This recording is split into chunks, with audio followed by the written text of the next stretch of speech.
Welcome to Aaron Mahnke's Cabinet of Curiosities, a production of iHeartRadio and Grim and Mild. Our world is full of the unexplainable.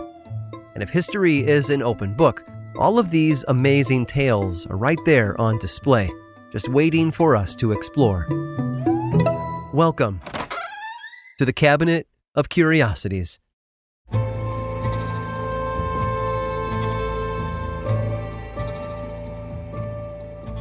There's nothing wrong with a little competition.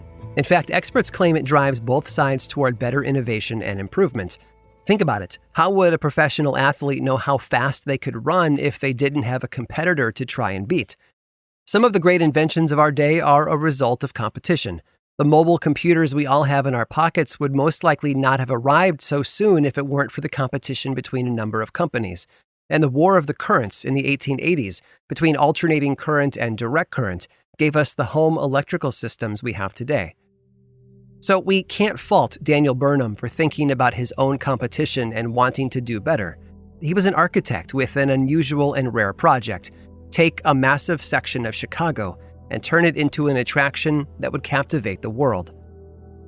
Just a year before, in 1889, the city of Paris played host to the World Exhibition, and standing tall in the center of their wonders and entertainment was a structure that we all take for granted today, the Eiffel Tower.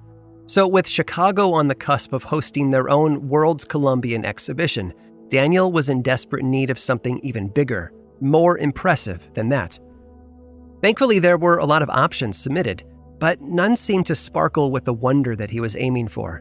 Honestly, for a while, he sort of just felt like he was spinning his wheels, moving from one proposal to the next, getting interested before ultimately realizing the idea was impossible or too expensive or both. But that's when he met George. George was a young civil engineer with a lot of innovation in his blood. As a child, his family moved around a bit, from his birth state of Illinois to the much drier climate of Nevada.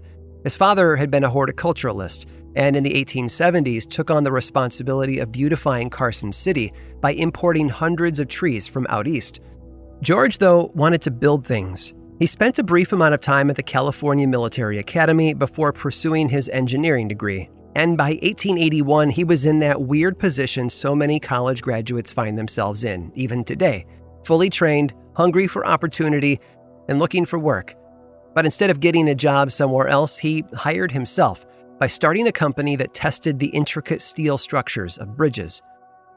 But when George heard that the planners of the World's Columbian exhibition were looking for engineering feats, he saw his chance to really turn some heads.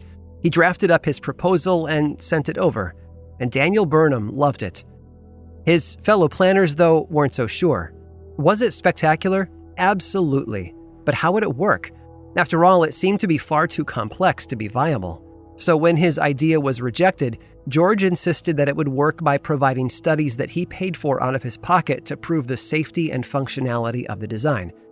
He even found his own investors to cover the cost of building it, to make it even easier on the planning committee. And finally, they agreed, and George immediately got to work. And what he ended up building in 1893 was both breathtaking to the people who first saw it and familiar to many of us today. It was a massive wheel that stood over 260 feet high, mounted on a central axle. Hanging off the outer edge of that wheel at regular intervals were 40 passenger cars, each capable of seating about 60 people.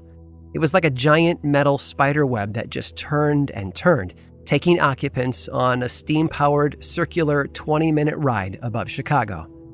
And the world fell in love with George's new invention, as any trip to a local fair might tell you today. Even the great city of London has their own permanent version, the London Eye. But it wasn't a happy ending for George. The exhibition in Chicago withheld $750,000 in profit, worth tens of millions of dollars today, and the loss ultimately drove him into bankruptcy. George died from typhoid fever 3 years after his great wheel took its first spin, at the young age of just 37. And while most people have forgotten his personal story, you'd be hard-pressed to find anyone who doesn't know his name. George Washington Ferris, the father of the Ferris wheel.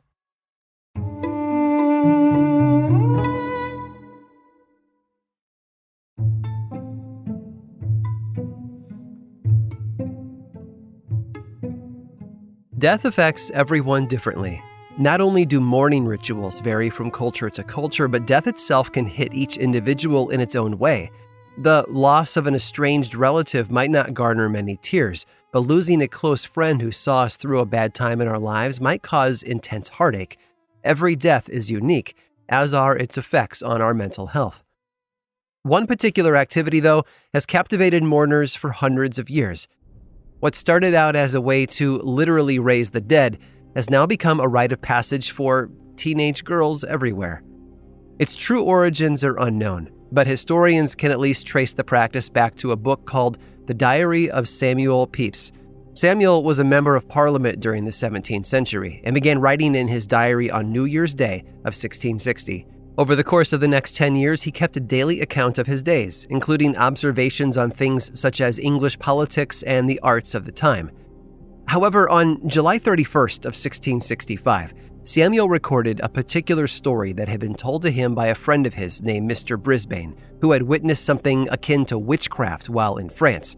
He'd watched as 4 young girls each knelt on one knee around a boy lying on the ground. He was on his back, giving the appearance that he had died, and each girl placed one finger underneath him. Then they recited a short poem, each girl whispering a line of it into the ear of the one next to her. Here lies a dead body, stiff as a stick, cold as marble, light as a spirit. Rise in the name of Jesus Christ. The lines were uttered in round-robin style as the girls proceeded to lift the boy off the ground with only their outstretched fingers. Brisbane couldn't believe his eyes. Surely it had been an illusion. So when it was over, he told the boy to get up and move out of the way, and then brought in a much larger man to take his place. Sure enough, the girls chanted the same incantation again, each one reciting a single line, and lifted the hefty newcomer over their heads, each one using only a single finger. Where had the girls learned such a game? It's possible it had been passed down from people who had never actually seen it as a game, people who really wanted to raise those they'd lost. Decades earlier, from 1628 to 1632, France had seen a monumental loss of 1 million people to a plague epidemic. The constant reminder of death, watching family and friends succumb to it every day, had most likely affected the surviving children. And one way to make something like death less scary was to turn it into a game where someone could literally be raised from the dead.